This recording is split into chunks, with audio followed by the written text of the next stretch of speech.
آخر خدا ہے یا نہیں؟ کسی نے دیکھا نہیں. سوال تو ہے ہی ہے. ہم تو چلے روایات کے اعتبار سے، ہمارے گھروں سے ہمیں جو علم دیا گیا ہے ہمارے ماں باپ کی طرف سے، اور ماحول نے ہمیں جو علم دیا ہے وہ یہی ہے کہ ہم بولنے کے قابل ہوئے اسی وقت ہمیں کہلا دیا گیا تھا لا الہ الا اللہ، اللہ کے سوا کوئی معبود نہیں. ہمیں اللہ کے وجود کا بہت بچپن میں ہی علم دے دیا گیا، لیکن ہم بڑھتے بڑھتے اب زمانے کو دیکھنے لگے تو پتہ چلا کہ یہاں بہت سارے دہریے بھی ہیں، ایتھیسٹ ہیں، جو خدا کا ہی انکار کرتے ہیں کہ خدا ہے ہی نہیں، کوئی دین ہے ہی نہیں. آج میں ان کے سلسلے میں عرض کروں گا کہ آخر ایسا کیسے ہو سکتا ہے کہ کوئی خدا ہی نہیں. یہ اور بات ہے کہ ایک ہے، دو ہے، کون ہے، اس پر الگ بحث، لیکن جن لوگوں نے کہا ہے ہی نہیں تو مجھے تعجب ہوتا ہے کہ آخر عقل تمہاری ہے یا نہیں. عقل سے اگر سوچو گے تو پھر تمہیں مجبوراً کسی نتیجے پر جانا ہوگا. امام اعظم ابو حنیفہ رضی اللہ تعالیٰ عنہ دہریوں کے لیے کھلی تلوار تھے. دہریہ کس کو کہتے ہیں؟ جو خدا کا ہی انکار کرتا ہے، یعنی کوئی نہیں ہے، نہ بھگوان ہے نہ خدا ہے، کوئی چیز ہے ہی نہیں، ہم خود سے چل رہے ہیں. امام اعظم رضی اللہ تعالیٰ عنہ کی بارگاہ میں ایک جماعت آئی ملحدین کی، اور وہ تلواریں لے کر کے ہی آتے تھے کہ موقع پا کر کے انہیں قتل کر دے. ایک دن امام اعظم ابو حنیفہ رضی اللہ تعالیٰ ان کی جماعت کو آتے ہوئے دیکھا، اور اچانک آپ اپنی مجلس سے کھڑے ہوئے اور کہنے لگے میں کچھ گہری سوچ میں ہوں. وہ قریب آئے اور پوچھا کیا سوچ رہے ہیں آپ؟ کہا کہ میں نے سنا ہے کہ ایک سمندر میں کشتی چل رہی ہے اور اس پر سامان خود سے لد جاتا ہے، اور بڑی برابر منزلوں پر وہ رکتی ہے اور اپنا سامان خود ہی اتارتی ہے، نہ اسے کوئی چلاتا ہے، نہ لوڈنگ ان لوڈنگ کرنے والے کوئی مزدور ہیں، وہ خود بخود سامان لیتی ہے، خود بخود سامان اتارتی ہے. یہ روبوٹک دنیا بھی نہیں تھی اس وقت کہ وہ یقین کر لیتے، سائنسی دنیا بھی نہیں تھی اس وقت. تو ان دہریوں نے کہا کیا مذاق کر رہے ہیں آپ کہ سمندر میں کشتی بغیر ملاح کے، بغیر کیپٹن کے چل رہی ہے اور خود سامان لوڈ کر رہی، اتار رہی ہے، ہمارے ساتھ مذاق کر رہے ہیں آپ؟ ہم عقل والے لوگ ہیں، آپ کی اس بات پر کوئی بیوقوفی یقین کر سکے گا؟ امام اعظم ابو حنیفہ رضی اللہ تعالیٰ عنہ فرماتے ہیں اتنی جب تجھے عقل ہے کہ ایک کشتی سمندر پر بغیر کسی چلانے والے کے نہیں چلتی، تو یہ پورے کائنات کا نظام بغیر چلانے والے کے کیسے چل سکتا ہے؟ برابر وقت پر سورج کا طلوع ہونا، برابر وقت پر سورج کا غروب ہو جانا، چاند کا اپنی منزلوں پر چلنا، اور یہ سمندروں کا برابر اپنے مدار میں رہنا، اور یہ زمین کا طرح طرح کے پودے اگنا، اس میں پھول کا آنا، پھلوں کا آنا، یہ کیا اللہ کے ہونے کی نشانیاں نہیں ہے؟ کوئی تو ہے. ہاں تم یہ کہہ سکتے ہو کہ مشینیں ہم چلا رہے ہیں، پنکھے ہم چلا رہے ہیں، لائٹ ہم چلا رہے ہیں، چلاؤ دنیا کی ساری مشینیں چلاؤ. لیکن میں اگر ایک فیلڈ میں آؤں، ان دہریوں سے پوچھتا ہوں. امام شافعی رحمۃ اللہ علیہ نے کیا جواب دیا؟ میں چاروں اماموں کی بات بتا دیتا ہوں. چاروں اماموں نے رب ذوالجلال کے وجود کے متعلق کیا کیا کہا ہے. امام مالک نے تو یوں فرمایا، آپ سے پوچھا گیا کہ خدا ہے، انہوں نے کہا ہاں. کیا دلیل کیا ہے؟ کہتے ہیں کہ زبانوں کا مختلف ہونا، انسانوں کی زبانوں کا الگ الگ ہونا اور الگ الگ نسلوں کا ہونا، یہ اللہ کے وجود کی دلیل ہے. امام شافعی سے پوچھا گیا آپ کوئی دلیل دیں گے کہ کوئی ہے؟ آپ نے کتنی پیاری بات فرمائی. ارشاد فرماتے ہیں شہتوت کا درخت دیکھا ہے؟ شہتوت کا درخت آپ نے دیکھا ہے؟ شہتوت جو ہے بہت باریک باریک سے پھل ہوتے ہیں، میٹھے ہوتے ہیں، اور اس کا پتا جو ہے وہ کئی قسم کے جانور کھاتے ہیں. شہتوت کے پتے کو شہد کی مکھی بھی چوستی ہے. شہتوت کے پتے کو گائے بکریاں بھی کھاتی ہیں، ہرن بھی کھاتی ہے. یہ سب کے سب شہتوت کے پتے کو کھاتے ہیں. شہتوت کا پتا ایک رنگ کا ہوتا ہے، ایک ہی ٹیسٹ کا ہوتا ہے. امام شافعی فرماتے ہیں شہد کی مکھی اسی شہتوت کے پتے پر بیٹھتی ہے، چوستی ہے، اور اپنے چھتے میں جا کر کے شہد اگل رہی ہے. بکریاں اور گائے اس شہتوت کے پتے کو کھاتی ہیں، مینگنیاں ڈال رہی ہیں یا دودھ دے رہی ہیں. اسی شہتوت کے پتے کو ہرن کھاتی ہے. ہرن نافع پیدا کرتی ہے جو مشک کی طرح ایک نافع ہوتا ہے، نہایت ہی اچھی خوشبو اس کے اندر آتی ہے. امام شافعی فرماتے ہیں ایک شہتوت کا پتا بکری میں جائے تو الگ اثر کرے، شہد کی مکھی میں جائے تو الگ اثر کرے، گائے میں جائے اور ہرن میں جائے تو الگ اثر کرے، آخر ایک شہتوت کے پتے سے نافع، دودھ اور شہد بناتا کون ہے؟ بناتا کون ہے؟ اسی میں امام شافعی فرماتے ہیں ہم روٹی کا ایک ٹکڑا کھاتے ہیں، روٹی کا ایک ٹکڑا کھاتے ہیں، اندر جسم میں یہ روٹی جانے کے بعد آپ سب کو معلوم ہے اس میں سے کچھ حصہ گوشت بنتا ہے، کچھ حصہ خون بنتا ہے، کچھ حصہ پیپ بنتا ہے، کچھ حصہ منی بنتا ہے، باقی کا بچا ہوا فضلہ پخانہ بن کر نکل جاتا ہے۔ ایک روٹی گیہوں کی کھاؤ، جو کی کھاؤ، جوار کی کھاؤ، روٹی ایک ہی طرح کی ہے، اور اس سے گوشت کون بناتا ہے، خون کون بناتا ہے، اور پیپ کون بناتا ہے، منی کون بناتا ہے، سب کی الگ الگ قسمیں ہیں۔ امام شافعی فرماتے ہیں تمہاری ہزاروں مشینیں ایک طرف، لیکن اندر جو نظام چلاتا ہے وہ کوئی تو ایک ہے، کوئی تو ہے، تمہیں ماننا ہوگا۔ میں دہریوں کے متعلق کہہ رہا ہوں، جو ملحدین ایتھیسٹ ہیں، جن کا کہنا ہے کہ کوئی ہے ہی نہیں، کوئی خدا ہی نہیں، تو ان سے میں کہتا ہوں کوئی بتاؤ تو صحیح آخر یہ چلا کون رہا ہے، یہ کون چلا رہا ہے، ہمارے جسم کے اندر کا نظام کون چلا رہا ہے؟ اور قرآن نے انہی کی طرف بار بار اشاروں میں بتایا ہے، آیات میں، کہ کیا تم دودھ کو نہیں دیکھتے؟ دودھ کہاں سے پیدا ہوتا ہے؟ کہ اللہ تعالیٰ فرماتا ہے کہ ہم نے دودھ کو گائے کے خون اور اس کے گوبر کے بیچ میں سے پیدا کیا ہے۔ اس کا فضلہ گائے کا گوبر ہے پیٹ کے اندر، اور اس کا خون بھی ہے، خون نہایت ہی سرخ، گوبر نہایت ہی الگ رنگ کا، اور اس کے بیچ سے صاف و شفاف دودھ کا نکلنا، دودھ آتا ہے، نہ کبھی اس میں گوبر کی بو آئی، نہ کبھی خون کا رنگ آیا۔ قرآن کہتا آخر یہ کون ہے جو اس طرح صاف ستھری غذا نکالتا ہے تمہارے لیے؟ کیا شہد کی مکھی کو نہیں دیکھتے؟ قرآن کہتا ہے جب وہ ڈنک مارتی ہے تو اس کے زہر کا کوئی علاج نہیں ملتا۔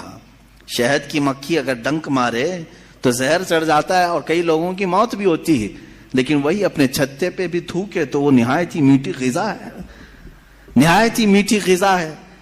شہد کی مکھی اپنا رس چھتے پر ڈالے تو وہ دنیا کی سب سے اچھی غذا، وہی اگر کسی کو ڈنک مارے تو سب سے برا زہر ہے۔ اعلیٰ حضرت رضی اللہ تعالیٰ عنہ نے اپنے آپ کو یوں فرمایا ہے کہ میں وہ شہد کی مکھی ہوں جس کی مٹھاس کا بھی جواب نہیں، جس کے ڈنک کا بھی جواب نہیں۔ یہ تو ضمناً میں نے بات عرض کی، خدا قدیر و جبار کے وجود پر میرے عزیزو ایک دو نہیں، لاکھوں مثالیں دنیا میں ہیں، لاکھوں مثالیں۔ ابھی تو کائنات کے رازوں تک ہم پہنچے ہی کہاں ہیں؟ سمندر کے اندر کی دنیا، پیڑ پودوں کے اندر کی دنیا۔ اب آئیں امام احمد بن حنبل رضی اللہ تعالیٰ عنہ، یہ کیا فرماتے ہیں؟ آپ سے پوچھا گیا خدا ہے، کوئی دلیل ہے آپ کے پاس؟ کہتے ہیں میں تمہیں بتاتا ہوں، ایک قلعہ ہے، ایک قلعہ ہے ایسا کہ چاروں طرف سے بند، نہ ایک سوراخ جانے کا راستہ، نہ اس پہ کھڑکی، نہ دروازہ، کچھ بھی نہیں، ہوا تک نہیں جا سکتی، ہوا تک نہیں جا سکتی، پورا بند ہے، اور اندر اس کے نہایت ہی چمکدار موتیوں کی طرح ہے۔ پھر اچانک اس قلعے میں اچھلتا کودتا ہوا ایک جان والا پیدا ہوتا ہے، اور پھر وہ اس قلعے سے باہر آتا ہے۔ امام احمد بن حنبل کی ان باتوں کو سن کر لوگوں نے پوچھا ایسا کیسے ہوتا ہے؟ بند قلعہ، ہوا بھی نہیں جاتی، کوئی سوراخ بھی نہیں، اور اس کے اندر سے کوئی اچانک پیدا ہوتا ہے۔ امام احمد بن حنبل فرماتے ہیں یہ تو روز ہوتا ہے، مرغی کے انڈے میں نہیں دیکھتے۔ مرغی کا انڈا مجھے بتاؤ اس میں کتنی کھڑکیاں ہیں؟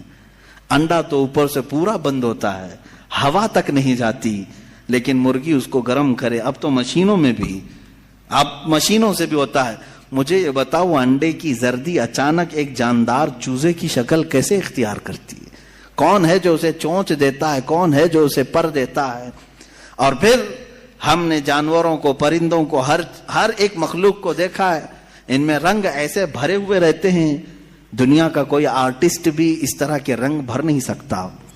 کیا ہم مور کو نہیں دیکھتے؟ طرح طرح کے خوبصورت اس میں ڈیزائن کیے گئے ہیں، ایسا لگتا ہے کہ کوئی قلم لے کر کے ڈیزائن کیا ہے، کوئی برش سے ڈیزائن کیا ہوا ہے۔ نہیں میرے عزیزو، یہ قدرت کی شاہکاریاں ہیں، رب ذوالجلال کی شاہکاریاں، اور تم بے شمار خوبصورت مخلوقات کو دیکھو گے۔ پھر میں ان دہریوں سے پوچھتا ہوں آخر ان تمام کو پیدا کرنے والا کوئی تو ہوگا، کوئی تو ہوگا، تم لاؤ ڈھونڈ کر کے، آخر کون ہے یہ سب پیدا کرتا ہے؟ یہ تو تخلیق، نظریے تخلیق، خدا کو پہچاننے کے 4 نظریے دنیا میں مشہور ہوئے ہیں۔ الہیات، اس کو علم الہیات کہتے ہیں جو میں بیان کر رہا ہوں، تھیولوجی، سائنس کے نظریے سے بھی، یعنی اللہ کو پہچاننے کے لیے، خدا کو ڈھونڈنے کے لیے نظریے بنائے گئے، فلسفیوں نے الگ، سائنٹسٹ نے الگ، علماء ربانیین نے الگ، حکماء نے الگ، سب کے اپنے اپنے نظریے ہیں۔ ہم اللہ رب العزت کو نظریے تخلیق سے واضح کرتے ہیں، لوگوں کے سامنے بتاتے ہیں کہ اللہ پیدا کرنے والا ہے، کیونکہ قرآن پاک میں جگہ جگہ اس نے، اللہ تعالیٰ نے اپنی ربوبیت کا، اپنی تخلیق کا اظہار جو فرمایا ہے وہ یہی فرمایا کہ تم اتنے کمزور ہو کہ ایک مکھی کو نہیں بنا سکتے، ایک مکھی پیدا نہیں کر سکتے، کتنے کمزور ہو، اور وہ رب ذوالجلال ہزاروں کروڑوں مخلوقات روزانہ بناتا ہے، روزانہ انہیں موت بھی دیتا ہے، حیات و ممات اسی کے دست قدرت میں ہے۔ عزیزان گرامی وقار، اللہ تعالیٰ کی بے شمار صفات میں سے مجھے کئی صفات پر عرض کرنا تھا، میں سب سے پہلے اس کے وجود پر آپ کے سامنے یہ دلائل رکھا۔ عام مسلمان بھی کسی دہریے سے کہہ سکتا ہے کہ اللہ کے نہ ہونے پر جو تو اس قدر ناچ رہا ہے، آج ایتھیزم کا بہت زیادہ آج چل رہا ہے، وہ کہتے ہیں کوئی دین دھرم ہوتا نہیں، کچھ نہیں ہوتا ہے، کوئی خدا نہیں ہوتا، دنیا میں ایسے ہی چل رہا ہے۔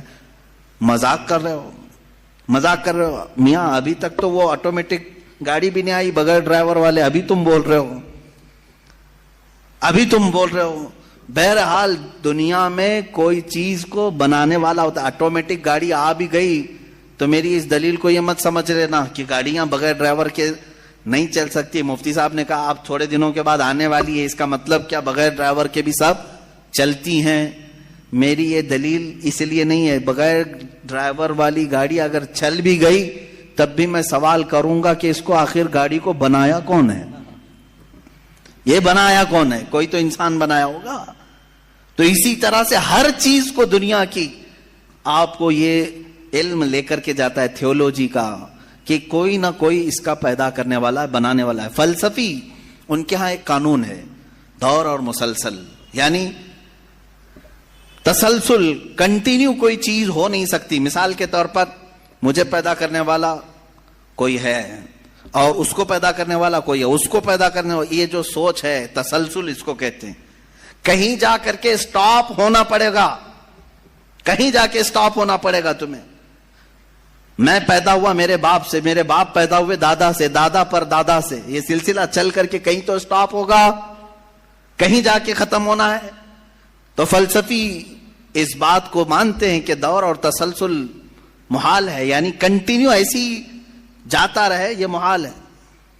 ان کے ہاں ایسا ہے۔ میرے عزیزو، اب اگر میں ان سے سوال کروں کہ جیسے بہت سارے لوگ بھگوانوں کو بھی مان لیے، جبکہ بھگوان کی بیوی بھی ہے، بھگوان کے بچے بھی ہے اور بھگوان کا باپ بھی ہے، تو پھر اب سوال آئے گا کہ بھگوان کا دادا کون، بھگوان کا پردادا کون؟ پھر وہ نسب چلے گا، کہیں تو جا کے رکنا ہے، کہیں تو جا کے رکے گا۔ بچے ہیں تو اب تک ان کی نسل کیوں نہیں؟ بھگوان کے بھی بیٹے بیٹیاں تھی نا، بہت سارے بھگوانوں کا تذکرہ ہندوستان میں ہے، ان کے بیٹے بیٹیاں بتائی گئی ہیں، کتنے بیٹے تھے، رام کے بھی، کرشن کے بھی، سب کے بھی بتائے گئے ہیں بیٹے بیٹے۔ تو اب اولاد کہاں ہیں؟ باپ دادا کہاں تھے؟ میرے عزیزوں، میری اس بات کو یقیناً کوٹ کیا جائے، اولاد برتن مانج رہی ہے، ٹیپو سلطان کی اولاد پنچر لگا رہی ہے، تجھے تو یہ ٹیپو سلطان اورنگزیب کی اولاد نظر آئی، ان کی کہاں ہے جن کا میں ذکر کر رہا ہوں؟ ان کی کہاں ہے؟ اور بہرحال اورنگزیب اور ٹیپو سلطان، ان تمام کو چھوڑو، ان کی اولاد کو تو نے برتن مانجتے یا پنچر لگاتے تو دیکھا اللہ نے تو تجھے بانج بنا کر رکھا ہے، تیرے سے کوئی چیز نہیں آ سکتی سوائے گوبر اور غلاظت کے، کوئی چیز نہیں آ سکتی۔ میرے عزیزوں، میں یہاں عرض یہ کر رہا ہوں دور اور تسلسل، کہ اگر اس طرح کسی کا باپ ہے تو پھر دادا بھی ہوگا، دادا ہے تو پردادا بھی ہوگا، یہ چلتا رہے گا سلسلہ۔ یہ اسلام یہ ہے جس نے کہا قل هو اللہ احد اللہ الصمد لم یلد ولم یولد، کہو وہ اللہ ایک ہے، اللہ بے نیاز ہے۔ لم یلد، نہ وہ کسی سے پیدا ہوا ہے، ولم یولد، نہ اس سے کوئی پیدا ہوگا، اس سے کوئی لم یلد، اس سے کوئی پیدا نہیں ہوا، اور نہ وہ کسی سے پیدا ہوا۔ یہاں ختم ہو گئی بات۔ اب نہ میرے خدا کا کوئی باپ ہے، نہ بیٹا ہے، نہ بھائی ہے، نہ بہن ہے، کہیں یہ تصور آئے گا ہی نہیں۔ تم ہم سے یہ سوال نہیں کر سکتے کہ اللہ کے آباء و اجداد کہاں ہے، اولاد کہاں ہے۔ ہم نے خدا کو مانا ہی ایسے ہے کہ وہ جسم و جسمانیت سے بھی پاک ہے، رشتہ داری سے پاک ہے، کوئی نہ اس کا ہمتا ہے، ایک ہی سب کی سنتا ہے۔ یہ اللہ تبارک و تعالیٰ کے متعلق ہمارا یقین یہی ہے۔ عزیزان گرامی وقار، دور اور تسلسل کا جو قانون ہے، میں نے یہی بتایا کہ بعض لوگ اس چیز کے ذریعے سے بھی چاہیں تو ہدایت حاصل کر سکتے ہیں کہ کہیں تو جا کے ہمیں فل سٹاپ ہونا پڑے گا، کوئی تو ہے جو اینڈ ہے، اس کو کوئی پیدا کرنے والا نہ ہو، جا کر کے تمہیں ختم ہونا پڑے گا ایک نہ ایک جگہ، کہ کوئی تو ہے جو لاسٹ ہے، اس کو کوئی نہ پیدا کیا ہو۔ اگر اس کو بھی کوئی پیدا کیا ہے تو پھر یہ بھی بات ہے کہ اس کو بھی کوئی پیدا کیا ہوگا۔ تو ہمیں ایک ایسی ذات ماننی پڑے گی جس کو کوئی نہ پیدا کیا ہو، تبھی جا کر کے ہم یہ کہتے ہیں وہ جو ذات تم جا کر اینڈ ہوگے اسی کا نام اللہ رب العزت ہے، جس کو کسی نے پیدا نہیں کیا۔ یہ اسلام کا بہترین عقیدہ ہے۔ میرے عزیزو، توحید کسے کہتے ہیں؟ اب بات آتی ہے، وجود کی بات ہو گئی، اللہ ہے اتنا تو ماننا پڑے گا، اس کے لیے تو بہت ساری دلیلیں بچے بھی پکڑ کر کے بتا دیں گے۔ ایک خاتون، ہم نے بچپن میں پڑھا تھا، ایک بوڑھی عورت چرخہ سل رہی تھی، اس سے جا کر کسی نے پوچھا کہ اللہ ہے کہ نہیں ہے، تو اس نے کہا ہے۔ کیا دلیل ہے؟ کہا یہ میرا چرخہ جو سل رہا ہوں یہی دلیل ہے اللہ کی۔ کہا کہ کیسے؟ کہا یہ چرخہ، اس سے کپڑے سلتی ہوں، جب تک میں چلاتی نہیں یہ سلتا نہیں، مشین سلتی نہیں ہے کپڑے، اسی سے میں نے یہ یقین کر لیا کہ میرا چرخہ میرے چلائے بغیر نہیں چلتا، تو نظام کائنات پورا بغیر چلائے کیسے چلے گا؟ کوئی تو ہے۔ یہ ہو گئی بات وجود کی، کوئی تو ہے۔ اب آتی ہے توحید کی بات، کوئی تو ہے، اب ہمیں یہ بتانا ایک ہی ہے۔ کوئی تو ہے لیکن وہ جو ہے وہ ایک ہی ہے۔ یہاں پر بھی ہمیں اسلام نے جو فلسفہ دیا ہے، قانون دیا، وہ بہت ہی پیارا ہے۔ اس کی وجہ کیا ہے میرے عزیزو؟ چلو اب ہم توحید کی طرف آتے ہیں۔ توحید کہتے ہیں ایک ماننا، ایک ماننا۔ حقیقت میں دیکھا جائے تو دنیا کے اکثر مذاہب میں توحید کا شروع میں درس رہا۔ عیسائیت جو آئی ان میں بھی تھا، بعد میں یہ تثلیث کے قائل ہو گئے۔ یہودیوں میں بھی اللہ کو ہی مانتے، خدا کو ہی ماننا ہے۔ ہندوؤں میں بھی ایک کا ہونے کا تصور کتابوں میں ان کے موجود ہے۔ یہ اور بات ہے کہ انہوں نے ملا دیا، مسالے لگا دیے، الگ الگ ہو گئے۔ خالص جو اپنے دین پر باقی ہے الحمدللہ وہ اسلام ہے آج بھی۔ اللہ رب العزت ہے اور وہ ایک ہے۔ اس پر کیا دلیل ہے؟ اس پر بھی دلیلیں دینی ہوں گی مسلمانوں۔ عقلی دلیلیں بھی ہیں، نقلی دلیلیں بھی ہیں۔ نقلی دلیلیں ہمارے لیے، نقلی کا مطلب ہوا کسی جگہ سے ثابت ہے، قرآن سے، حدیث سے یہ ثابت ہے تو یہ نقلی دلیل۔ عقلی جو عقل بھی جس کو تسلیم کرے، عقل جس کو ایکسپٹ کرے، وہ کیا ہے؟ اس بوڑھی عورت کا ہی میں بتا دوں جس نے چرخہ سلا، اور چرخے کو چلانے میں اس نے کہا کہ اللہ ہے، کوئی تو ہے، کیونکہ میری مشین بغیر چلائے نہیں چلتی۔ تو اس سے صاحب نے، جس نے سوال کیا، پوچھا کہ اچھا ہے تو کیا وہ ایک ہے کہ دو ہے؟ کہا نہیں ایک ہی ہے۔ کہا وہ کیسے؟ کہا دو ہو تو دیکھو تم سامنے بیٹھو، ادھر سے چلاؤ، میں ادھر سے چلاتی ہوں، پھر کپڑے کی کیا درگت بنتی ہے؟ تم اپنی طرف کپڑا کھینچ رہے ہوں گے، میں اپنی طرف کپڑا کھینچ رہی ہوں گی۔ اس سے میں نے یہ یقین کر لیا میرے کپڑے کو سلنے کے لیے میرے چرخے پر ایک ہی کا ہونا ضروری ہے۔ دو بیٹھیں گے تو کپڑا پھر پائجامے کی بجائے کرتا ہو سکتا ہے، کرتے کی بجائے ہو سکتی ہے، کچھ بھی ہو سکتا ہے، کچھ بھی سل جاتا ہے۔ تو دو لوگ ایک مشین کو سلنے جائیں تو نظام درہم برہم ہو سکتا ہے، تو ایک پورے کائنات کا نظام اگر دو لوگ چلانے لگیں تو ایک دن ایک کہے گا نہیں میں آج بارش برساؤں گا، دوسرا کہے گا نہیں میں آج دھوپ ڈالوں گا، تیسرا کہے گا کہ نہیں میں آج چھاؤں ٹھنڈی پیدا کروں گا، تو یہ تو انہی کے درمیان جھگڑا ہوتا رہے گا۔ اسی لیے قرآن نے بھی کہا لو کان فیہما آلہۃ الا اللہ لفسدتا، اگر ان کائنات میں زمین و آسمانوں میں خدا کے علاوہ دو ہوتے تو ضرور اس میں فساد ہوتا، ضرور اس میں نظام درہم برہم ہوتا۔ میرے عزیزوں، یہاں دیکھ رہے ہیں ہم بہت سارے نظاموں کو، کمیٹی کا مسئلہ ہے، مسجد کا مسئلہ ہے، بہت سارے چیزیں دیکھیں، صدر صاحب کچھ اور کرنا چاہتے ہیں، نائب صدر صاحب کچھ اور کرنا چاہتے ہیں، سیکریٹری کچھ اور کرنا چاہتے ہیں، حکومت میں جائیں پرائم منسٹر کو اور چاہتا ہے، ہوم منسٹر کچھ اور کہتا ہے، اس پتہ ہی نہیں ہے، لیکن نظام ایک ملک کا چلا رہے ہیں، ایک ملک کا چلا رہے ہیں۔ فساد اسی لیے ہو رہا ہے، فساد اسی لیے ہوتا ہے، اور ان کو پتہ بھی نہیں رہتا، وہ بھاشن میں کچھ اور بول کے آئے، یہ پارلیمنٹ میں کچھ اور بول کے آیا۔ یہ سب ہماری مثالیں جو میں آپ کو پیش کر رہا ہوں، دیکھ کر کے سمجھنے کے لیے۔ ایک سے زیادہ جب ہوتے ہیں تو عقلوں کا ملنا ضروری نہیں، ہر ایک کی عقل الگ الگ چل سکتی ہے۔ اب آئیے، کوئی کہہ سکتا ہے نہیں بھائی اتحاد سے بھی تو کام ہو سکتا ہے، یونٹی سے بھی تو کام ہوتا ہے، کچھ جگہ ہوتا ہے نا۔ کوئی اگر کہے کہ خدا ایک نہیں دو ہیں اور دونوں مل کے کام کرتے ہیں، دونوں مل کے کام کرتے ہیں، تو اب میں آپ کو کہتا ہوں، ایک نمبر والا خدا وہ کہتا ہے آج بارش برساؤں گا، دو نمبر والا اگر اتحاد کرتا ہے اور کہتا ہے کہ نہیں ہاں تو جو کرے گا وہی میں کرتا ہوں، تو یہاں پر قانون یہ تفسیر میں فرمائے گا دوسرا والا تو عاجز ہو گیا، وہ مختار نہیں ہے پھر فیصلہ لینے میں، اور عاجز جو ہوتا ہے وہ خدا نہیں ہوتا۔ خدا وہی ہوتا ہے جو مالک و مختار ہے، جو خود فیصلے لے گا اور اس میں کسی کو شریک نہیں کرے گا۔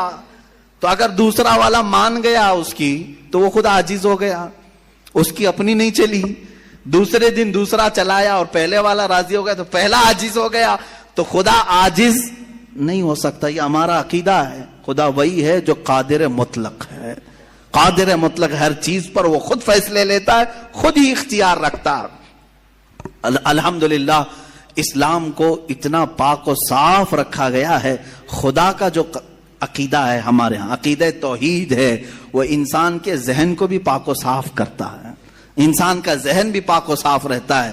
اگر عقیدہ توحید تمہارا ہٹ گیا، میرے عزیزو توجہ چاہتا ہوں، توحید عقیدہ سمجھ گئے، اللہ کو ایک ماننے کا عقیدہ اگر ہٹ گیا تو پھر انسان اتنا ذلیل ہوتا ہے کہ پھر وہ ہر چیز کو خدا ماننے لگ جاتا ہے، چاہے وہ چوہا ہو کہ بلی ہو کہ سانپ ہو کہ مچھر ہو، کسی کے بھی سامنے جھکنے لگ جاتا ہے۔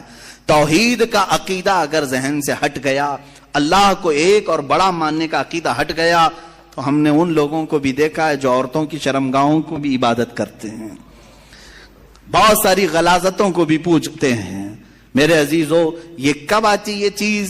جب عقیدہ توحید انسان سے ہٹ جاتا ہے تو وہ بہت ہی نیچے گر جاتا ہے۔ اللہ تعالیٰ نے ذہنوں کو پاک رکھنے کے لیے یہ ہمیں کتنا بہترین عقیدہ دیا ہے، اور وہ ایک ہے، اور الحمدللہ مسلمان اسے آج بھی ایک ہی مانتے ہیں۔ کئی چیزیں ہیں، میں یہ علم الہیات پر آج بات کرنا چاہتا تھا، پہلے وجود باری تعالیٰ اور دوسرے اللہ کے ایک ہونے پر سب سے بڑی دلیل یہ ہے، ایک سے زیادہ ہوں گے تو نظام درہم برہم ہو سکتا ہے، اور اب تک نظام درہم برہم نہیں ہوا، اس کا مطلب ہے کہ ایک ہی چلا رہا ہے، ایک ہی چلا رہا ہے۔ سورج کو جس طرح سے اس نے سالوں سے چلایا ہے، چاند کو جس طرح چلایا ہے، موسموں کا آنا جانا، قرآن خود یہ کہتا ہے، میں نے آیت خطبے کے بعد یہی تلاوت کی، ان فی خلق السماوات والارض واختلاف اللیل والنہار، بے شک زمینوں کی پیدائش میں، آسمانوں کی پیدائش میں اور رات و دن کے آنے جانے میں تمہارے لیے بہت بڑی نشانیاں ہیں، کہ ایک ہی ہے جو اس کو اپنی مرضی سے بنایا ہے، اپنی مرضی سے بنایا ہے۔ عزیزان گرام وقار، ہندوؤں میں بھی ایک ہونے کا عقیدہ تھا کہ ایک خدا ہے۔ بہت ساری کتابیں ہیں جس کو میں نے پڑھا ہے، جس میں کہا گیا ہے سنسکرت میں کہ وہ ایک ہی ہے، لیکن ہوا یہ کہ بعد میں ان تعلیمات میں مکسنگ کیسے آئی؟ جیسے ہمارے ہاں فرشتوں کا تصور ہے، جبرائیل ہیں، میکائیل ہیں، اسرافیل ہیں، اسرائیل علیہم السلام، جو ملائکہ ہیں، وہ اللہ تبارک و تعالیٰ نے انہیں مختلف کاموں پر لگایا ہے۔ میکائیل علیہ السلام بارش برساتے ہیں، روزی پہنچانے کے کام میں ہیں، اسرائیل علیہ السلام روح نکالتے ہیں۔ تو ان ملائکہ کو جس طرح سے ہمارے ہاں تصور دیا گیا، اللہ کے فرشتے، تو ان لوگوں نے ان دوسرے کاموں کو دیکھ کر ہر ایک چیز کا الگ الگ خدا بنا لیا، ہواؤں کا خدا الگ، بارش کا خدا الگ، آگ کا خدا الگ، پانی کا خدا الگ. یہاں پر دھوکہ کھا گئے، وہ خدا نہیں ہے، وہ خدا کے فرشتے. اللہ تبارک و تعالیٰ نے جن کو ان کائنات کے کاموں پر لگایا، ہمارا عقیدہ میں بتا رہا ہوں. عزیزان گرامی، یہاں پر میں یہ باتیں اس لیے عرض کر رہا ہوں کہ سب سے پہلے وجود باری تعالیٰ اللہ ہے. دوسری چیز وہ ایک ہے. اب تیسری چیز آتی ہے جس کے متعلق آج کے بہت سارے دہریے سائنس کے اسٹوڈنٹ وہ کہتے ہیں اگر ہے مان لیا، ایک ہے مان لیا، دکھتا کیوں نہیں ہے؟ یہ بھی سوال ہے. ہمارا عقیدہ ہے نراکار ہے، اور وہ آکار مانتے ہیں. بعض لوگ ان کے ہاں بھی ہے جو خدا کو نراکار مانتے ہیں کہ وہ نہیں دکھ سکتا. میرے عزیزو، یہ جن لوگوں نے ہم سے سوال کیا کہ پھر وہ دکھتا کیوں نہیں، وہ دکھتا کیوں نہیں، اس کے لیے میں جواب یہ بتاؤں گا کہ اگر انسان جس طرح سے آج پیدا کیا گیا، جتنی اس کے اندر کمزوریاں ہیں، انسان کی آنکھوں میں پورا کا پورا سورج نہیں سما پا رہا ہے. کڑی دھوپ میں سورج کو کیوں نہیں دیکھتے؟ وہ تو دکھ رہا ہے نا. تو دیکھو 1 گھنٹہ دیدار کرو، درشن کرو سورج کی. کیوں نہیں کرتے؟ نہیں کرتے. آپ کے اندر تاب و طاقت نہیں ہے. سورج کروڑوں میل دور ہے، اس کو آپ پورے طور پر اپنی آنکھوں میں نہیں لے پا رہے ہیں. تو یہاں سے تم سب کو پتا چلا کہ میری آنکھیں کمزور ہیں، دنیا کی بڑی چیزوں کو میں سما نہیں سکتا. تو یہ تو سورج کے بارے میں کہہ رہا ہوں جو رب ذوالجلال کی ہزاروں نہیں کروڑوں تخلیقات میں سے ایک ذرہ ہے. اس ایک ذرے کو ہماری آنکھیں نہیں سما پاتی تو پورے کائنات کے خدا کو، رب ذوالجلال کی تجلیات کو کیسے سما پائیں گے؟ آنکھوں میں کیسے اسے سما سکتے؟ اسی لیے اللہ نے قرآن میں فرمایا لا یدرکہ الابصار، اس کو کوئی آنکھ گھیر نہیں سکتی. وہ کیوں؟ سوال بھی تو ہے کہ اگر گھیر لے آنکھیں، ہو کیا جاتا اگر اللہ کو دیکھ لیتے؟ تو اس کے متعلق فلسفی طور پر بھی اور اسلامی طور پر بھی میں بتاؤں. میرے عزیزو، عقیدہ ہمارا یہ ہے کہ اللہ، اس کا کوئی سائز نہیں، اس کا کوئی سائز نہیں. اتنا چوڑا، اتنا اونچا، اتنا لمبا، اتنا چھوٹا، یہ چیز ہے نہیں، ہم اس کو مان نہیں سکتے.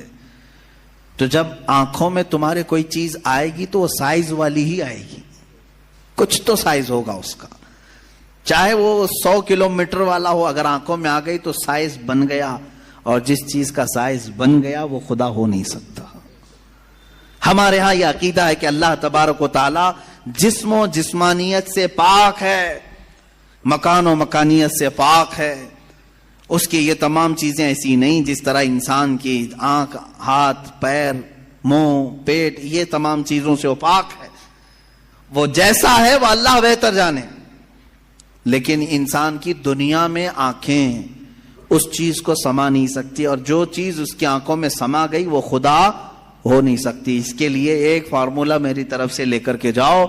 جس چیز کو بھی دیکھا کسی نے دنیا میں سوائے رسول اللہ کے، میرے آقا صلی اللہ علیہ وسلم ایکسیپشن میں بتا رہا ہوں، حضور کو چھوڑ کر کے پوری کائنات کی بات کر رہا ہوں، جس نے کسی چیز کو دیکھا وہ خدا ہو نہیں سکتا. ام المومنین عائشہ صدیقہ نے بھی فرمایا ہے کہ جس نے بھی یہ کہا کہ خدا کو یہ دیکھا ہے ظاہری آنکھوں سے، کھلی آنکھوں سے، وہ سب سے بڑا جھوٹ بولا ہے، دنیا کا سب سے بڑا جھوٹ بولا اس نے. اب یہ بات میں اس لیے عرض کر رہا ہوں کہ ہو سکتا ہے تمہارے تک بھی آ جائے وہ بھیجے میں خدا دکھانے والے پیر صاحب. ہاں، کچھ لوگ خدا کو دکھا کر کے مرید کرانا چاہتے ہیں اور تانا مارتے ہیں، ارے میاں ہم تو دکھا کے مرید کرتے ہیں. دکھا کے کس کو؟ بکرے کے بھیجے میں دکھا کر کے. میاں ان کو یہیں خدا مل رہا تھا، معاذ اللہ رب العالمین، کلیجے میں نہیں، پھیپڑے گردے میں نہیں. جس چیز کے کھانے کا شوق پیر صاحب کو ہوا وہاں خدا دکھانا شروع کیا. نعوذ باللہ من ذالک، استغفر اللہ. یہ نہایت ہی جہالت ہے اور زندیق لوگ ہیں. میں آپ سب سے یہ کہنا چاہوں گا جو اس طرح کی بات کرے اس سے یہ کہو کہ پیر صاحب بڑے ہیں کہ موسیٰ علیہ السلام بڑے ہیں. کون ہے؟ موسیٰ علیہ السلام بار بار کہتے رہے مولا تو اپنا دیدار کرا دے، اور قرآن کہتا ہے لن ترانی، تم مجھے ہرگز نہیں دیکھ سکتے. اور پھر موسیٰ علیہ السلام نے اصرار کیا تو اللہ نے انہیں کوہ طور پر بلایا. اور یہ سب سنتے ہیں نا، معراج کے واقعے میں بھی سنایا جاتا ہے. موسیٰ علیہ السلام کو سوئی کے ناکے کے برابر ایک تجلی دکھائی گئی، پہاڑ پورا جل گیا، آپ بے ہوش ہو کر گر پڑے. پیر صاحب ابھی بھی بے ہوش نہیں ہو رہے. موسیٰ علیہ السلام جلیل القدر پیغمبر ہیں، نبی ہیں، وہ تجلی ہلکی سوئی کے ناکے کے برابر کی نہیں دیکھ سکے. تو ان سے سوال کرو آپ بڑے کہ موسیٰ علیہ السلام بڑے؟ آپ کے اندر اتنی پاور کہاں سے آ گئے؟ آپ پورے بھیجے میں دکھانے کی بات کرتے ہیں، نہایت ہی گمراہی کی بات ہے. میرے عزیزوں، میں یہ ان لوگوں کے بارے میں کہہ رہا ہوں جو اپنے آپ کو مسلمان کہہ کر کے ایسی باتیں کر رہے ہیں. باقی دوسرے ہوں تو ان کو چھوڑ دو، ان کا معاملہ الگ ہے. یہ تمام باتیں ہو گئی. میں نے 3 چیزیں آپ کے سامنے عرض کی. وجود باری تعالی، اللہ ہے، اور اگر ہے تو ایک ہے، اور ایک ہے تو وہ نظر نہیں آتا، دکھتا نہیں. یہ 3 عقیدے اسلام کے بنیادی عقیدے ہیں. بنیادی عقیدے ہیں، ان میں ذرا برابر بھی ٹس سے مس ہوئے تو تمہارا ایمان چلا جائے گا. یہاں سے گمراہیوں کے دروازے کھلتے ہیں. جنہوں نے خدا کے وجود کا انکار کیا وہ ملحد ہو گئے، جنہوں نے اسے ایک سے زیادہ مانا وہ مشرک ہو گئے، جنہوں نے اس کو دیکھنے والا سمجھا وہ گمراہ ہو گئے. صحیح عقیدہ یہی ہے جو سورہ اخلاص میں اللہ نے فرمایا قل هو اللہ احد. محبوب آپ فرما دے وہ اللہ ہے، ایک ہے. اللہ الصمد، وہ بے نیاز ہے، اللہ بے نیاز ہے.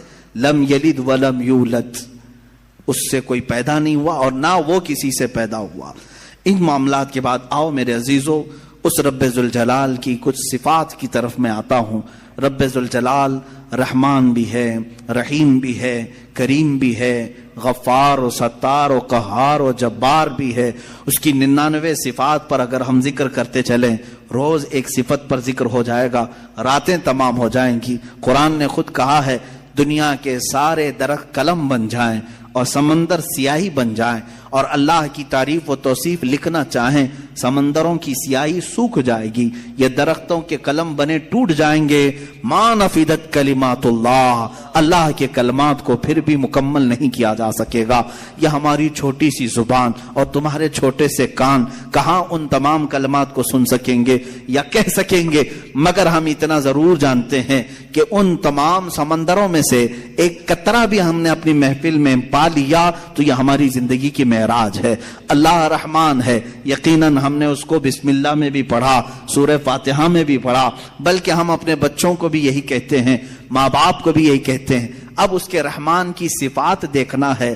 کیسے رحمان کسے کہتے ہیں؟ رحم کرنے والا، رحم کرنے والا، نرمی کا معاملہ کرنے والا لوگوں کے ساتھ، بلکہ اپنی ساری مخلوقات کے ساتھ نرمی کا معاملہ کرنے والا. میں 2 ہی صفات پر آج گفتگو ختم کر دوں گا، اس کے رحمان ہونے کی اور اس کے قہار ہونے کی. دونوں کے درمیان ہمیں یہ زندگی چلانی ہوگی. اللہ رحمان ہے، اس کی جو زندگی یہاں ہمیں دیکھنے کے مظاہر ہیں وہ کیا ہے؟ ماں تم سے جتنی محبت کرتی ہے، کیسے تم رو تو گود میں اٹھا لیتی ہے، تمہارے بہت ساری چیزیں اپنے ہاتھوں سے صاف کرتی ہے، اپنے ہاتھوں سے بنا کر کے کھلاتی ہے. آخر وہ بھی انسان ہے، تم بھی انسان ہو. ماں تمہیں اٹھا کر کے اتنا جو پیار کرتی ہے، باپ تمہیں لے کر کے چلتا ہے، تمہارے لیے جوجھتا ہے، محنت کرتا ہے. آخر وہ کیوں مشقتیں اٹھاتا ہے؟ خون پسینے کی کمائی ایک کر کے لا کر اپنے بچے کو کھلاتا ہے. اب سنیں حدیث پاک میں ماں اور باپ کے دلوں میں یہ بچے کی جو محبت ڈال دی جاتی ہے، یہ اللہ کے رحمان صفت کا کچھ حصہ ہوتا ہے. یہ اس کی صفت کا تھوڑا سا حصہ جب اللہ ماں اور باپ میں ڈالتا ہے تو وہ بچوں سے اس قدر پیار کرنے لگ جاتے ہیں. اگر وہ رحمت کی صفت مولا ماں اور باپ کے سینے سے نکال دے تو ہر باپ اپنے بچے کو قتل کرنے پر بیٹھ جائے، ماں اپنے بچے سے دوری اختیار کر لے. ایسا نہیں ہوتا. ماں بوڑھی ہو جائے یا بچہ اس کا بوڑھا ہو جائے، پھر بھی ماں اس بوڑھے بچے کو بھی سینے سے لگاتی ہے، اس کے پسینے دیکھنا نہیں چاہتی، اس کی جبینوں پر خم نہیں دیکھنا چاہتی. یہ ماں کے اندر جو ہلکی سی بھی محبت آپ دیکھتے ہیں، یہ رب ذوالجلال کے رحمان کا اس کے مظاہر میں سے ایک مظہر ہے. اب اندازہ کرو اللہ تبارک و تعالیٰ اپنے بندوں سے کس قدر رحم کا معاملہ فرماتا ہے. آج ہم جو بیٹھے ہیں یہ بھی تو اس کے رحم کا ہی معاملہ ہے, اس کے رحمان ہونے کا ایک بین ثبوت ہے. ہم حضرت ابو بکر شبلی رضی اللہ تعالیٰ, توجہ جاتا ہوں, سلسلہ قادریہ کے بہت بڑے بزرگ ہیں. آپ سے پوچھا گیا کہ حضور سنا ہے کہ آپ کی بہت ساری کرامتیں مشہور ہیں, کوئی کرامت ہمیں بھی دکھائیں. توجہ, بہت سارے لوگ کرامت کے نام پر گمراہ بھی ہوتے ہیں. لوگوں کو ایسا لگتا ہے کہ کہیں جیب میں سے جلیبی نکال کر کے کھلا دے, ابھی کیا ابھی وہی پیر کرامت والا ہے, اچانک کچھ نکال کے دکھائے. حضرت ابوبکر شبلی نے تو ایک الگ ہی کرامت بتائی. کیا کرامت بتائی جانتے ہیں؟ حضرت ابوبکر شبلی فرماتے ہیں میاں ہمارا اس زمین پر زندہ چلنا پھرنا ہی بڑی کرامت ہے. کہا کیوں؟ کہا ہم اتنے گنہگار ہیں کہ زمین پھٹ جائے اور ہم دھس جائیں, پھر بھی زمین نہ پھٹتی ہے نہ ہم دھستے ہیں. یہ اللہ تعالیٰ نے کرامت ہی تو دیا ہے. یہ کرامت تو اللہ نے سب کو دیا ہے. یہ رحم کا معاملہ اللہ نے سب کے ساتھ کیا ہے, آپ کے ساتھ بھی, بلکہ ان کے ساتھ بھی کیا جو اسے مانتے بھی نہیں ہیں, جو اسے گالیاں دیتے ہیں, ان کے ساتھ بھی رحم کا معاملہ کیا. سیدنا ابراہیم علیہ الصلوۃ والتسلیم کے ساتھ ایک معاملہ پیش آیا. آپ بغیر مہمان کے کبھی کھانا نہیں کھاتے تھے, 2 دن بھی اگر کوئی مہمان نہیں آتا تو آپ کھاتے نہیں.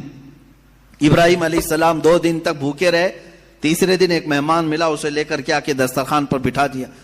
کہا کہ آپ ہمارے گھر کے مہمان ہیں, اب کھانا بنایا گیا اچھا دسترخوان پر. کہا چلو بسم اللہ کرو کھاؤ. وہ دہریا تھا, ملحد تھا. کہا کون سا اللہ, میں اللہ کو نہیں مانتا. اتنا کہا ابراہیم علیہ السلام کو جلا لایا. آپ نے دسترخوان کھینچ لیا, کہا اٹھو گھر سے, نکلو باہر جاؤ. دسترخوان پر بیٹھا ہوا تھا, اس کو اٹھا دیا. یہ تو شان ہے انبیاء کی. اللہ کے دشمنوں سے دسترخوان شیئر نہیں کرتے, افطار پارٹی والے ہیں. وہ اللہ کے دشمنوں سے دسترخوان شیئر نہیں کرتے, انبیاء کی شان ہے. وہ اٹھ کر کے چلا گیا. ہاں یہ ہمارے لیے حکم یہی ہے میرے عزیز, لیکن اللہ رب العزت نے وہی فرمائی ابراہیم علیہ السلام کو. کہا ہے ابراہیم کیوں اٹھا دیا اس کو؟ 50 سال کا تقریباً ادھیڑ عمر کا آدمی تھا. کہا کیوں اٹھا دیا؟ کہا ہے مولا وہ تیرا نام نہیں لینا چاہتا, میں اس کو دسترخوان پر کیسے بٹھاؤں؟ رب ذوالجلال نے فرمایا اے ابراہیم پچھلے 50 سال سے میں اسے ویسے ہی کھلا رہا ہوں, جبکہ وہ کبھی میرا نام نہیں لیا. آج تمہارے دسترخوان پر ایک بار اس نے نام نہیں لیا, تم نے اٹھایا. میرے عزیزو اس کا مطلب یہ نہیں ہے کہ اس کا نام نہ لے تو بھی ہم کھلائیں, وہ تو سنت الہیہ ہے, وہ مولا کریم کی صفات ہے. لیکن انسان کے اخلاق تو یہی ہیں کہ انسان اپنے رب سے اگر محبت کرتا ہے تو اللہ رب العزت کے دشمنوں سے کبھی دوستی نہیں کر سکتا. قرآن بھی یہی کہتا ہے یا ایھا الذین آمنوا لا تتخذوا عدوی وعدوکم اولیاء, اے ایمان والو میرے دشمنوں اور اپنے دشمنوں کو دوست نہ بناؤ. یہ انہی آیات میں سے ہے جن 26 آیاتوں میں سے نکالنا چاہتے ہیں. آئیں گے انشاءاللہ, وہ ٹاپک بھی آئے گا انشاءاللہ.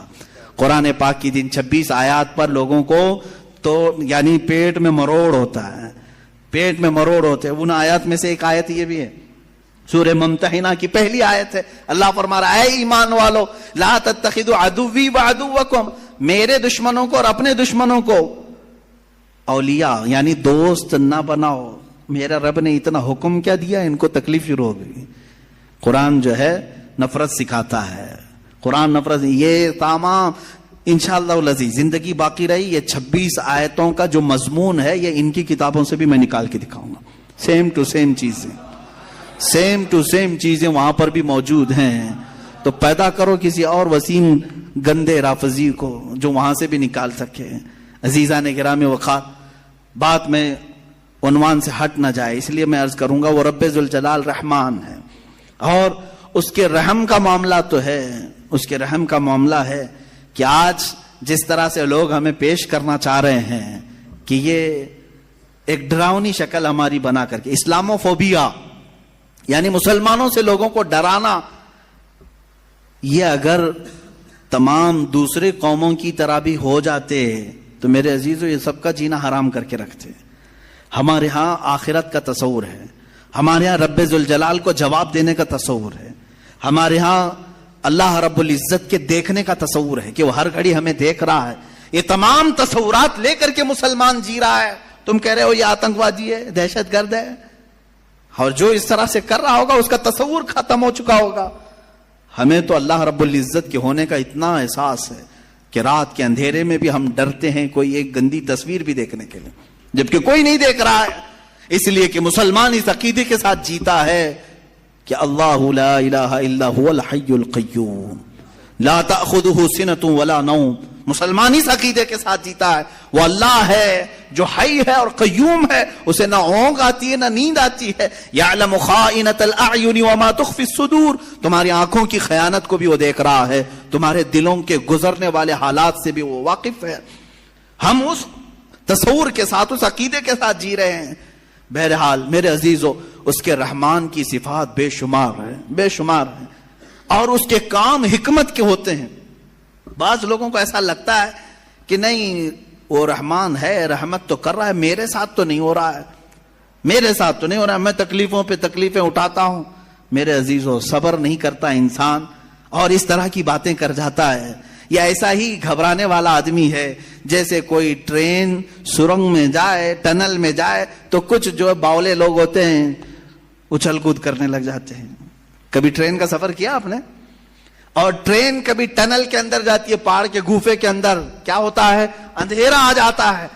اندھیرا، اتنا اندھیرا آتا ہے تو جو عقل مند ہوگا وہ سیٹ پہ بیٹھا رہے گا، اور جو باولا ہوگا اچھل کود کر رہا ہے، اسے ایسا لگتا ہے دنیا کیا سے کیا ہو گئی، ٹرین کہیں کھڈے میں چلی گئی. ایسا نہیں ہے. جو عقل مند ہے وہ بیٹھا رہتا ہے. اگر آپ عقل مند ہیں، بیٹھے رہتے ہیں اپنے سیٹ پر، میں پوچھتا ہوں کیوں بیٹھے رہتے ہو؟ کیوں بیٹھے رہتے ہو؟ اندھیرا ہو گیا، ٹرین گوفے کے اندر چلی گئی ہے. آپ کہیں گے میاں تھوڑی دیر کی بات ہے، یہ ٹرین کا ڈرائیور چلا تو رہا ہے، نکال لے گا، نکالے گا نا. ٹرین نکل کر کے باہر آ جاتی ہے تو آپ کہتے اجالا تو آ گیا. اے میرے عزیز، ٹرین کے چلانے والے پر تجھے اتنا یقین ہے سیٹ چھوڑ کر اٹھتا نہیں. اس طرح تیری زندگی میں جب مصیبتوں کا کبھی اندھیرا آتا ہے، یقین کر وہ رب ذوالجلال پھر اجالوں میں لائے گا. ان مع العسر یسرا، اس نے فرمایا ہے ہر تکلیف کے بعد آسانی ہے. کیوں اتاولے ہوتے ہو؟ تھوڑی سی تکلیف کیا آئی، شکایت کیا، میرے ساتھ رحم کا معاملہ نہیں ہو رہا ہے، میرے ساتھ رحم کا معاملہ نہیں ہو رہا ہے. فعل الحکیم لا یخلو عن الحکمہ، وہ حکیم ہے، اس کا کوئی کام حکمت سے خالی نہیں ہوتا، کوئی کام حکمت سے خالی نہیں ہوتا. آج دوپہر میں اگر تمہیں روٹی نہیں ملی ہے تو کوئی نہ کوئی سبب ہوگا، وہ تمہارے حق میں بہتر چاہتا ہے. عسیٰ ان تکرہوا شیئا وہو خیر لکم، قرآن کہتا ہے بسا اوقات تم جس چیز کو نہیں چاہتے لیکن وہ تمہارے حق میں بہتر ہوتا ہے. جنید بغدادی رضی اللہ تعالیٰ عنہ کے زمانے میں ایک خاتون وہ دھاگا، روئی سے دھاگا بناتی تھی، روئی سے دھاگا بناتی تھی، اور وہ دھاگا بنانے کے بعد بیچ آتی تھی. کتنے؟ آدھے درہم میں بکتا تھا اس کا، آدھا درہم. وہ آدھا درہم لاتی تھی، اس میں سے آدھے یعنی پاؤ کر کے اس سے پھر کپاس روئی خریدتی اور پھر اس کا آدھا درہم بناتی اور باقی کا گھر میں خرچہ کر. ایک دن آدھے درہم کی روئی لائی اور پورے کا اس نے دھاگا بنا دیا. دھاگا کچا ہوتا، سوکھنے کے لیے رکھی صحن میں، اندر کھانے کے بنانے کے انتظامات کر رہی تھی. ایک کوا آیا اور دھاگا اٹھا کے لے گیا. بیوہ عورت، اس کے سوا کچھ بھی نہیں تھا، آج کچھ بھی نہیں تھا اس کے پاس، بھوکی رہ گئی. اب نہ خریدنے کے لیے دھاگا، خریدنے کے روئی خریدنے کے بھی پیسے نہیں، کھانا بنانے کے بھی پیسے نہیں، آلریڈی بیوہ ہے اور غریب ہے.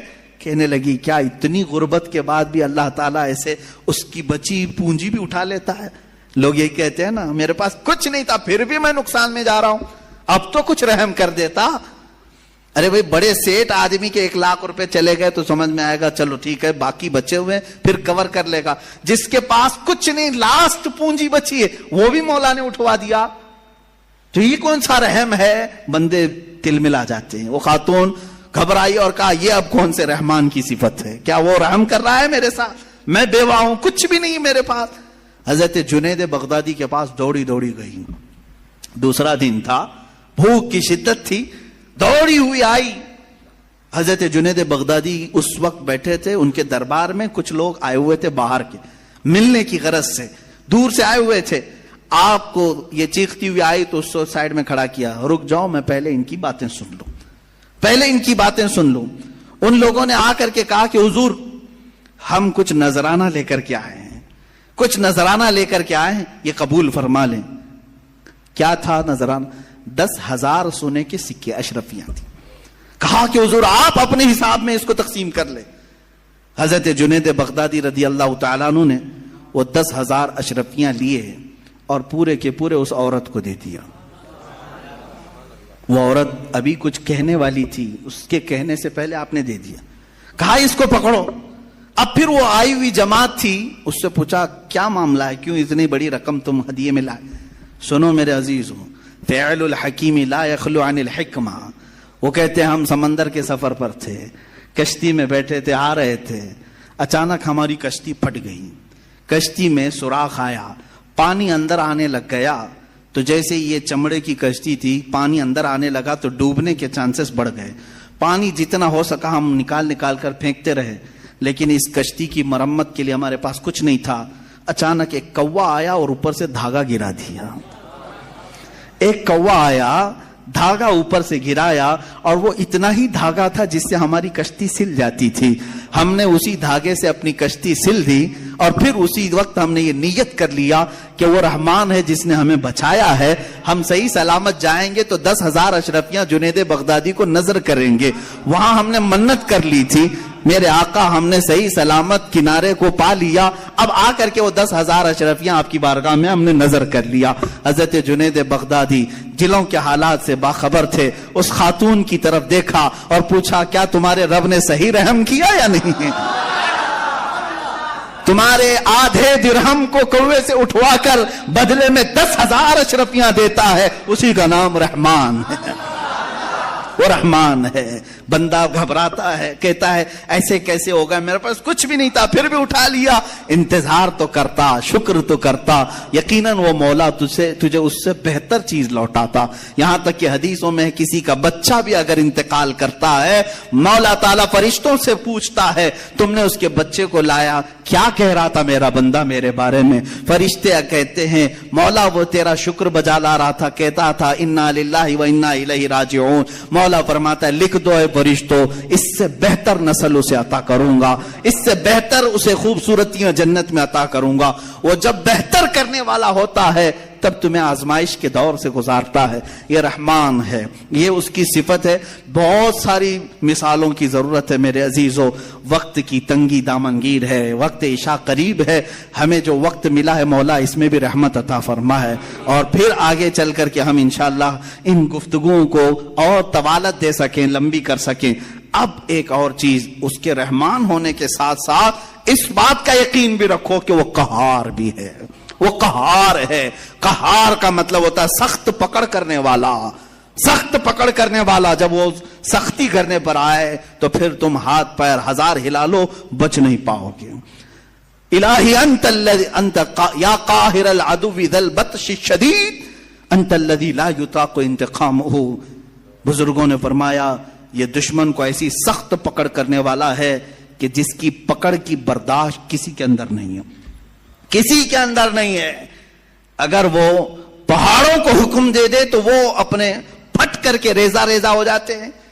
اب میرے عزیزو یہ قہار کی صفت مجھے بیان کرنا اس لیے تھا آج کہ اس کے مظاہر آج دنیا میں نظر آ رہے ہیں. آج رب ذوالجلال کی پکڑ اور اس کے قہر کی نشانیاں نظر آ رہی ہیں. لوگوں کو جلتے دیکھا، لوگوں کو بہتے بھی دیکھا. یہ قہار کی صفات میں کا بہت ہلکا سا حصہ ہے.